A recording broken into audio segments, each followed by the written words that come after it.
Hi, it's Steve. Today we'd like to show you how to change the lint screen on your dryer. It's a really easy job. Let me show you how we do it.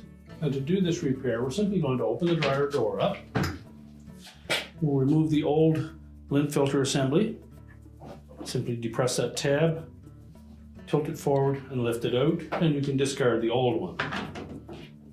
Now the new one simply snaps in place.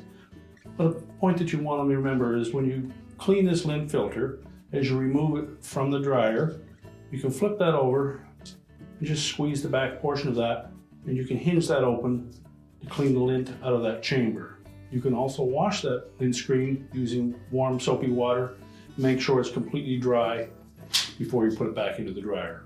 Now to install the lint screen into your dryer, we simply want to engage that tab on the end of the lint screen into the opening in the door, depress the locking tab on the front, and snap it into place. And your repair is complete.